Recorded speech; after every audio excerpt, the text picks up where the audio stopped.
Best training, zero fees, embedded systems, scholarship test ద్వారా 100% free seat సాధించండి. మీరు బ్రాహ్మణ్ అని అలా ఏమన్నా చూసేవాళ్ళ కొంచెం? ఉంటుంది కదండి. అంతే ఆ కమ్మ డామినేషన్ ఉంది కదా కొంచెం. కొంచెం బ్రాహ్మిన్స్ అన్నది తక్కువ. ఇప్పుడు వస్తున్నారు. ఇప్పుడు అన్ని రకాలు ఉన్నారు. కానీ అది ఎందుకో అంతే వచ్చింది. ఎంత డామినేషన్ అన్నా కానీ నాన్నగారికి ఉండేటువంటి ప్లేసో, నాన్నగారికి ఉన్నటువంటి పాత్రలో నాన్నగారే ఆ! చేయాలి ఆ! అని ఉండేది కదా అక్కడ. అవును. నారదుడంటే కాంతారావు గారేనండి. మాకు కూడా చాలా ఇష్టం అండి. మా నాన్నగారు వేసిన అన్ని క్యారెక్టర్స్‌లోకి నారదుడు పాత్ర అంటే చాలా అందులో అసలు ఇంకా నిజంగా నారదుడు అట్లాగే ఉండేవాడేమో అనిపిస్తుంది. ఇంకా రాముడు, కృష్ణుడు అంటే రామారావు గారిలాగే ఉండేవాడేమో. నిజంగా రాముడు, కృష్ణుడు అసలు అంత అందంగా కూడా ఉండేవాడో లేదో తెలీదు మనకి. అట్లా కొన్ని క్యారెక్టర్స్ కొంతమందికేనండి. ఇప్పుడు రావణాసుడు అంటే ఎస్వి రంగారావు. ఆ ఏంటంటే వాళ్ళు ఆ క్యారెక్టర్ వేయటం మూలానో ఆ క్యారెక్టర్స్కి నిజంగా జీవం పోసారు వాళ్ళు. వాళ్ళు లైఫ్ ఇచ్చారు కొన్ని క్యారెక్టర్స్కి. వాళ్ళే సీత అంటే అంజలిదేవి గారు. అసలు ఆ ఫేస్లోనే ఉంటుందండి సీత ఆ సాఫ్ట్నెస్. అంజలి గారి ఫేస్ చూస్తేనే చాలా సాఫ్ట్గా ఉంటుంది. ఎంతమందో వేశారు సీతలు, కానీ ఆవిడని ఎవరు బీటౌట్ చేయలేదు. లవకుశ సినిమా లవకుశే. సో ఇప్పుడు కమ్మ డామినేషన్ ఎక్కువ ఉంది, లేకుంటే బ్రాహ్మణ్ అనేసరికి కొంచెం ఎందుకో డిఫరెన్సెస్ ఉన్నాయి అనే ఫీల్ ఎప్పుడైనా నాన్నగారు చెప్పుకున్నారు, ఎక్స్ప్రెస్ చేశారా? లేదండి, ఎప్పుడు చెప్పలేదు. ఎప్పుడు ఆయన మరి బాధపడ్డారేమో తెలీదు, కానీ మాతోటైతే ఎప్పుడు ఎక్స్ప్రెస్ చేయలేదు. ఆయన ఎక్కువ సినిమాల గురించి ఎక్కువ మాట్లాడేవారు కాదు మేడం మాతో. మరి డామినేషన్ అని మీకు ఎందుకు అనిపించింది అలా? మాకు అనిపించిందండి, ఎందుకో మేము పెద్దయ్యాక మాకు అనిపించిందండి. చిన్నపిల్లలప్పుడు మాకు అవేమీ తెలియవు, ఆ తేడాలు ఏం తెలీదు. తర్వాత ఇంకా మాకు రియలైజేషన్ వచ్చాక ఈయన ఎందుకు, ఎక్కడ అసలు లోపం పొరపాటు ఎక్కడ జరిగింది ఏంటి అన్నాక అప్పుడు ఎందుకో అనిపించింది. అంతమంది పెద్ద పెద్ద స్టార్స్ మధ్యలో ఈయనొక్కడు నెగ్గుకొని వచ్చాడు, అన్నేళ్ళు వచ్చాడంటేనే గొప్ప అండి. ఏమండి 60 years అండి ఆయన. కరెక్ట్గా ఇంకొక సంవత్సరం మా నాన్నగారు బతికి ఉంటే ఇండస్ట్రీలో 60 సంవత్సరాలు ఆయన ఉన్నారండి. ఒక షష్టి పూర్తి అయ్యేది. 60 సంవత్సరాలు ఇండస్ట్రీలోనే ఉన్నారండి ఆయన. ఆయనకు సినిమా తప్ప ఇంకా వేరే ఏం తెలీదు, ప్రపంచం లేదు ఆయనకి. సినిమా ప్రపంచమే ప్రపంచం. ఆ కాలంలో ఉన్నటువంటి నటులు చాలా మంది సినిమాల్లో వచ్చినటువంటి డబ్బులతో రియల్ ఎస్టేట్ వైపు వెళ్ళారు, లేకుంటే బిజినెస్లు పెట్టుకున్నారు, ఒక ప్రొడక్షన్ హౌస్ పెట్టుకొని సినిమాలు కూడా నిర్మించారు. ఇవన్నీ చేసిన తర్వాత వాళ్ళని చూసినప్పుడు నాన్నగారు ఏమనేవాళ్ళు? తను కొంచెం అక్కడ సక్సెస్ అవ్వలేకపోయారు, అప్పటికే అయిపోయిందండి అన్ని. అవన్నీ చూసి రియలైజేషన్ వచ్చేసరికి చేతులు కాల్చేసుకున్నారు, అయిపోయింది, అన్ని పోగొట్టుకున్నారు అప్పటికే. కానీ ఇది మురళీమోహన్ గారు మంచి సలహాలు ఇచ్చారు అందరికీ. అట్లా సలహాలు ఇచ్చేవాళ్ళు ఆ రోజుల్లో మా నాన్నగారికి ఎవరన్నా ఉండుంటే ఎక్కడో ల్యాండ్స్ కొని పెట్టేసేవారేమో. లేదు, అప్పట్లో ఎవరు అటువంటి సలహాలు ఏమి ఇవ్వలేదు. పోనీ మురళీమోహన్ గారు నాన్నగారికి ఇవ్వలేదా? ఎవరు ఇవ్వలేదండి, ఎవరు ఏమి ఇవ్వలేదు. అందరూ మాట్లాడారు, ఎవరు ఏమి ఇవ్వలేదు. ఏమండి మనిషి బతికున్నప్పుడు కావాలండి, ఆ మనిషి బతికున్నప్పుడు అంతంతగానే ఇదైంది. ఇంకా పోయాక ఇంకా మాకు అంత ఇంట్రెస్ట్ లేదండి. అసలు మనిషే పోయాడు, ఆయన కట్టుకున్న ఆయన వైఫ్ పోయింది, ఇంకా మాకెందుకండి చెప్పండి. శోభన్ బాబు గారు, ఆ తర్వాత మురళీమోహన్ గారు, వీళ్ళు చాలా ఎక్కువగా భూముల మీద ఇన్వెస్ట్ చేశారు అనేది ఒక రకంగా రియల్ ఎస్టేట్ అంటే ఏంటి అనేది ఫిల్మ్ ఇండస్ట్రీ అవును, మురళీమోహన్ గారి ద్వారానే తెలిసింది అసలు రియల్ ఎస్టేట్ ఎట్లా చేయాలి, ఒక ఆర్టిస్ట్ డబ్బులు ఉంటే ఎట్లా మనం జాగ్రత్త చేసుకోవాలి అన్నది ఆయన వల్ల నేర్చుకున్నారండి. హీరోలు అందరూ నేర్చుకున్నారు, ఆర్టిస్టులు అందరూ కూడా ఫాలో అయ్యారు. ఇప్పుడు ఈ రోజుకి ఫాలో అయ్యారు, కోటీశ్వర్లు ఈ రోజుకి. ఏముందండి, ఒక్కొక్క చోట ల్యాండ్ ఉందంటే బోల్డ్ అంత డబ్బు. మేము చిన్నప్పుడు ఇక్కడ హైదరాబాద్లో 10 రూపాయలండి, అప్పుడు ఇస్తాం ల్యాండ్ అంటే మా నాన్నగారు అబ్బాయి వద్దులేండి అన్న. 10 రూపాయలకి గజమా ఎంతో ఏదో అంటారు చూడండి, అప్పట్లో 10 రూపాయలు, చాలా ఏళ్ల క్రితం.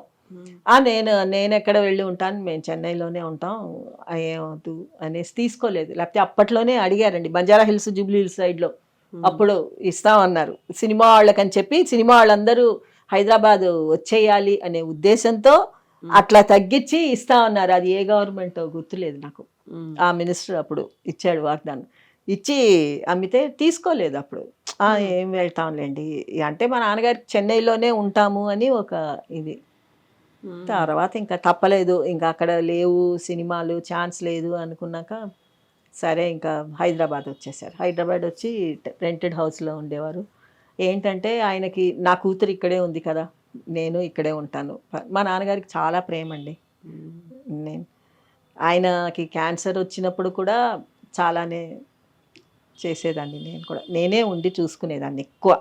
మిగతా వాళ్ళందరూ ఉండేవారు. మా మదరు ఉండేది. పెద్దది పాపం ఎందుకులే అమ్మా అని చెప్పి మా ఫాదర్‌కి మొత్తం క్లీనింగ్ దగ్గర నుంచి అంతా బాత్ స్పంజ్ ఇవ్వటం అన్నీ నేనే చేసుకునేది. ఒక నర్సులాగా చేసేదాన్ని ఆయనకి. మరి అప్పుడు డబ్బులు అవసరం ఉంటుంది కదా! చాలా వరకు హాస్పిటల్‌లో ఏవండి కూడా ఉండాలి. అదే చెప్తాను చూడండి. ఆయనకి నిజమైన ఆస్తి ఏంటంటే అభిమానులండి. ఏవండి అభిమానులు చూడటానికి వచ్చేవారండి. ఎక్కడ మన సికింద్రాబాద్‌లో యశోదాలో చేర్పించాం. ఏవండి అభిమానులు వచ్చి చూసి కవర్లు ఇచ్చేవారండి. మా మదర్ చేతిలో కవర్లు పెట్టేవారు. 10,000, 10,000, 10,000 ప్రతి ఒక్కళ్ళండి. ఒట్టి చేతితోటైతే ఎవ్వరూ రాలేదు. చేతిలో డబ్బులు పెట్టేవాళ్ళు, వెళ్ళేవాళ్ళు. మేము కడతాం అది ఇది అన్నారు కానీ గవర్నమెంట్ ఎవ్వరు ఏం కట్టలేదండి. మేమే కట్టుకున్నాం. మేమే కట్టాం బిల్లు. మొత్తం 7 లక్షలో 8 లక్షలో ఎంతో అయింది ఆయనకు పాపం. అంతా మేమే. అది కూడా మేమంటే మా డబ్బు కాదండి. అభిమానులు ఇచ్చిన డబ్బే. వాళ్ళు చూడటానికి వచ్చి ఇచ్చారండి. తర్వాత ఇంటికి కార్తీక్ రెసిడెన్సీలో ఉండేవారు నల్లకుంట. అప్పుడు రామానాయుడు గారు వచ్చారు చూడటానికి. విజయశాంతి గారు వచ్చారు. విజయశాంతి గారు వచ్చినప్పుడు తను 50,000 ఇచ్చింది. చెక్ ఇచ్చింది 50,000కి. తర్వాత రామానాయుడు గారు 20,000 ఇచ్చాడు. ఆయన 20,000కి చెక్ ఇచ్చాడు. వీళ్ళందరికీ కూడా యాక్ట్ చేసి లైఫ్ ఇచ్చారండి మా ఫాదరు. పిక్చర్స్ వాళ్ళకి ఇంకా లేదు, లాస్ వచ్చింది ఎట్లా అనుకునే టైంలో ఈయనను పెట్టి ఫోక్లోర్ పిక్చర్ తీస్తే అది మంచిగా హిట్ అయ్యి వాళ్ళకి, అంటే పెద్ద సూపర్ హిట్లు అని చెప్పను, ఓకే వాళ్ళని నిలబడే స్థితికి ఇచ్చారనమాట. ఫోక్లోర్ అంటే కొంచెం ఇష్టపడేవారు కదా, ఫ్యాంటసీ మూవీస్. జానపదాలు ఎక్కువగా ఉండేవి. ఫ్యాంటసీ కాదండి, పబ్లిక్ కూడా ఏంటంటే Connect మంత్రాలు అవి ఎంజాయ్ చేసేవారు. మేము ఊళ్ళకి వెళ్ళినప్పుడు చూసేవాళ్ళం అండి, థియేటర్కి వెళ్ళి చూసేవాళ్ళం. ఏమనుకుంటారు పబ్లిక్ అని చెప్పి వాళ్ళు ఇంకా తిట్లే వాళ్ళు. అది వాళ్ళ ఇష్టం, వాళ్ళు పబ్లిక్ Connect ప్రాపర్టీ. అయిపోయారు కదా. సినిమా వాళ్ళు ఎప్పుడు పబ్లిక్ ప్రాపర్టీ అండి. మా నాన్నగారు ఏంట్లా ఇలా తిడుతున్నారు ఏంటన్నా తెలుగులో ఇంత నీచంగా తిడుతున్నారు ఇంత ఘోరంగా అంటే, అమ్మా మేము పబ్లిక్ ప్రాపర్టీ, వాళ్ళు ఏమన్నా ఏమీ అనుకోలేము, అది వాళ్ళు ప్రేమతో తిడతారు అంతకంటే. అంటే ఏంటంటే వాళ్ళకి ఆ క్యూరియాసిటీ సినిమాలో, ఒరే పోరా పోరా ఇంకా తిట్లే, వెళ్ళు రాకుమార్ని కాపాడు, ఇంతే. మేము ఊళ్ళకి వెళ్ళినప్పుడు చూసేవాళ్ళం మేడం. తర్వాత మెడ్రాస్ అగ్గిదొర అని ఒక సినిమా వచ్చిందండి. నాన్నగారు భారతి యాక్ట్ చేశారు. అందులో సత్యనారాయణ గారు విలన్. ఆ సినిమా ఒకటి అసలు సూపర్ హిట్ అండి అది, అగ్గిదొర అని చెప్పి. అప్పుడు విజయశాంతి రెస్పాండ్ అయ్యారు, ఆ తర్వాత రామానాయుడు రెస్పాండ్ అయ్యారు. ఫిల్మ్ ఇండస్ట్రీ నుంచి లేదండి, ఇంకెవరు లేరు, ఇంకెవరు రెస్పాండ్ అవ్వలేదు. మీరు వాళ్ళ దగ్గరికి లేదండి, వెళ్ళలేదు. వాళ్ళకి ఇన్ఫర్మేషన్ తెలుసా మరి ఇలా ఉన్నారు కాంతారావు గారు? అందరికీ తెలుసు అండి, ఇండస్ట్రీ మొత్తం తెలుసు, అందరికీ తెలుసు. మేము మా నాన్నగారు ఎప్పుడు ఎవరిని ఇట్లా పెట్టమని ఎప్పుడు నేర్పించలేదండి. చెయ్యి మీ దగ్గర ఉంటే రూపాయి ఇవ్వండి, ఎవరిని అడుక్కోవద్దు. మీ అంతటా మీరు కష్టపడి సంపాదించండి, కూలి చేసుకొని బతకండి, కావాలంటే 4 రూపాయలు మన సొంత సంపాదనలో ఉండి మన కష్టంతో తినే ఒక్క మెతుకైనా సరే మనకు అరుగుతుంది. అడుక్కోవద్దనేవారండి. అసలు అంతవరకు ఎందుకండి, మా నాన్నగారే అసలు ఎవరిని అడుక్కోలేదు. సినిమాలు లేకపోయినా ఏ ప్రొడ్యూసర్ దగ్గరికి వెళ్ళి అడగలేదండి, బాబు నాకు సినిమాలో వేషం ఈయనైనా నాకు కష్టంగా ఉంది అది ఇది. ఎన్నడూ ఆయన ఏ ప్రొడ్యూసర్ దగ్గరికి వెళ్ళి అడగలేదండి.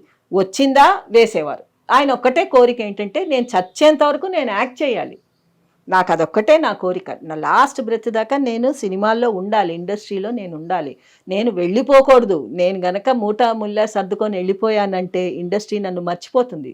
నేను గుర్తుండిపోవాలంటే నేను ఇక్కడే ఉండాలి, ఇట్లాగే సంపాదించాలి అని చెప్పి లాస్ట్ దాకా ఆయన సంపాదించారండి.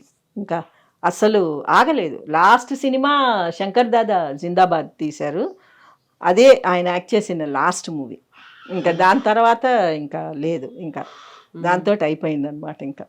నాన్నగారికి వ్యసనాలు ఏమైనా ఉండేవా? ఆహా లేదండి, ఆయన ఎప్పుడన్నా మేమే ఆడుకునేవాళ్ళం అండి, ఇంట్లో మేమే కార్డ్స్ ఆడుకునేవాళ్ళం. ఇంట్లో మేము ఇంకెవ్వరు ఉండేవాళ్ళు కాదు, పిల్లలం మేము, మా అమ్మ. ఇంకా మాకు ఫ్యామిలీ ఫ్రెండ్స్ అంటే అప్పుడప్పుడు వచ్చేవారు. ఎవరు అంటే మన జగ్గయ్య గారి కొడుకు వచ్చేవాడు, దాని తర్వాత విజయశాంతి బ్రదర్ కూడా వచ్చేవాడు, ఎప్పుడన్నా వచ్చేవాడు. అట్లా మేము కూర్చొని మేము ఆడుకునేవాళ్ళం, ఊరికే ఆడుకునేవాళ్ళం అంతే.